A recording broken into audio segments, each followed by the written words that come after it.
इंसान अपने बुढ़ापे में बस यही सोचता है कि उसकी मौत कब आ जाए, क्या मैं अपने आने वाली पीढ़ी को देख पाऊंगा। पर समय के चक्र के साथ सबको एक दिन खत्म होना ही पड़ता है।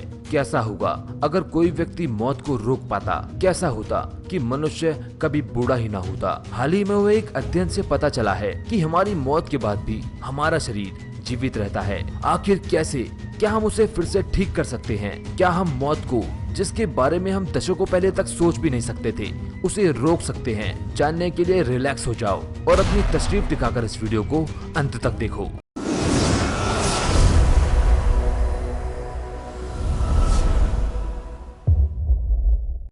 इंसान की मौत एक बेहद पेचीदा विषय है जिसे टालने के लिए दशकों से कई शोध होते आ रहे हैं। ये सब जानते हैं कि समय के साथ इंसान का शरीर बूढ़ा यानी खत्म हो जाता है, पर ये होता क्यों है? साइंस की माने तो हमारा बूढ़ा होना हमारे शरीर की कोशिकाओं पर निर्भर करता है। किसी मनुष्य के पैदा होने पर उसकी कोशिकाएं बेहद तेजी से बढ़ती है और जब वह व्यक्ति बूढ़ा होने लगता है तब उसका शरीर उसके लिए काम करना बंद कर देता है। यह सब हमारे शरीर में मौजूद एक क्रोमोसोम के कारण होता है। जब हमारा शरीर बढ़ना शुरू करता है तब यह क्रोमोसोम अपनी ही जैसी और क्रोमोसोम तैयार करता है। इन क्रोमोसोम्स के आगे टेलोमर नाम का एक एंजाइम होता है जो हमारे पूरे जेनेटिक डाटा को अपने अंदर रखता है। जैसे जैसे यह क्रोमोसोम नए क्रोमोसोम्स को बनाता जाता है वैसे वैसे उसके आगे लगा ये टेलोमर एंजाइम कम होता जाता है और एक समय आने पर यह खत्म हो जाता है, जिससे इसकी मल्टीप्लिकेशन की प्रोसेस बंद पड़ जाती है, जिस वजह से शरीर कमजोर पड़ जाता है और अपने आप को ठीक नहीं कर पाता।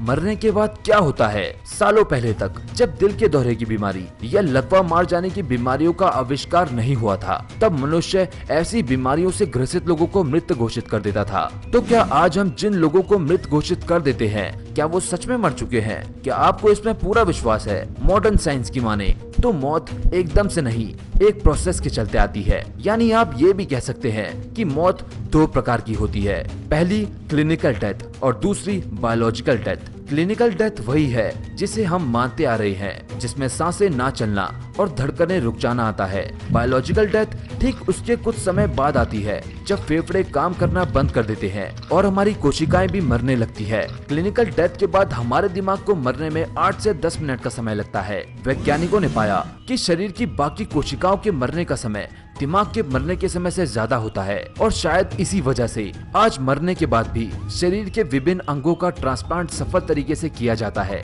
ब्राजील के डॉक्टरों ने ऐसे ही एक चमत्कार को अंजाम दिया जिसने पूरी दुनिया को हैरत में डाल दिया। एक रात ब्राजील की एक गर्भवती महिला सिल्वा, जिसकी अचानक ब्रेन स्ट्रोक से मौत हो गई, पर सिल्वा की मौत के बाद भी ब्राजीलियन डॉक्टर्स ने हार नहीं मानी और सिल्वा के गर्भ को जिंदा रखने के लिए सांसें और बाकी चीजें दी गई, जिसका परिणाम 123 दिन बाद आया। उस गर्भवती महिला ने 2 स्वस्थ बच्चों को जन्म दिया। जब सिल्वा को डॉक्टर्स के पास लाया गया था तब उन्होंने सोचा भी नहीं था कि ऐसा कुछ भी हो सकता है। परंतु इस हैरान कर देने वाले काम के बाद कई शोधकर्ताओं का मौत पर से सवाल उठने का सिलसिला और बढ़ गया, क्योंकि इससे ये साबित तो हो गया कि मरने के बाद भी शरीर को जिंदा रखा जा सकता है। पर मरा हुआ शरीर कैसे ठीक होगा? वैज्ञानिकों के पास एक सवाल और खड़ा हो गया कि मरे हुए शरीर को तो चलो ठीक किया जा सकता है, पर मरे हुए दिमाग का क्या करें? उसे कैसे हम मरने से बचा सकते हैं? दोस्तों, हमारा दिमाग 2 हिस्सों में बटा होता है, एक कॉर्टेक्स और दूसरा ब्रेन स्टेम।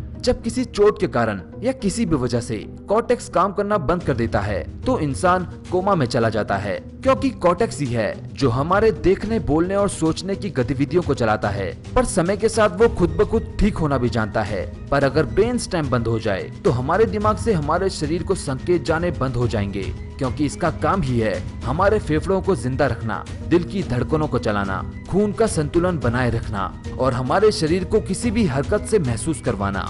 अगर ये बंद हो जाए तो हमारा शरीर कुछ ही समय में मर जाएगा। इसका इलाज अप्रैल 2010 में भारत में हुए एक शोध में मिला, जिसमें वैज्ञानिकों ने माना कि अगर एक क्लिनिकल डेथ व्यक्ति को उसकी स्पाइनल कॉर्ड में स्टेम सेल का इंजेक्शन दिया जाए, प्रोटीन का मिश्रण दिया जाए और इलेक्ट्रिकल नर्व स्टिमुलेशन की लेजर थेरेपी दी जाए तो ब्रेन स्टेम को ठीक किया जा सकता है। आम भाषा में उस व्यक्ति को जिंदा किया जा सकता है। इससे आपने ये तो पता लगा ही लिया होगा कि आने वाले साल कितने रोमांचक होने वाले हैं, जिसमें इंसान मौत की बेड़ियों को तोड़कर अनंत ब्रह्मांड की ओर अपने पंख फैलाने जा रहा है। अगर शरीर को अमर करने का ज्ञान हम जान लेते मिलते हैं तो इसके कैसे कैसे परिणाम संभव होंगे? क्या ये परिणाम मानव जगत के लिए अच्छे होंगे या विनाशकारी? हाल ही में हुए एक शोध के अनुसार पता चला है कि 1000 में से केवल 3 लोग मरने से पहले अपने शरीर के अंगों को दान में दे देते हैं। हर दिन 20 लोग अस्पताल में अंगों की कमी के कारण मर जाते हैं।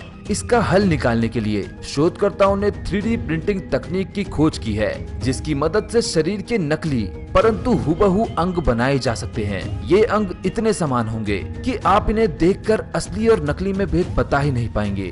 Organs which are acceptable to the recipient. It also will be a rapid turnaround in comparison with traditional fitting of prosthetics. दोस्तों, आपको क्या लगता है, अगर इंसान अमर होने की तकनीक खोज निकालता है तो वो मानव जगत के लिए वरदान या विनाश साबित होगा? हमें कमेंट्स में अभी बताएं। बाकी अगर वीडियो अच्छी लगी तो लाइक कर दो, चैनल में नए हो तो सब्सक्राइब कर दो। मैं मिलता हूँ आपसे अगली वीडियो में, तब तक बाय।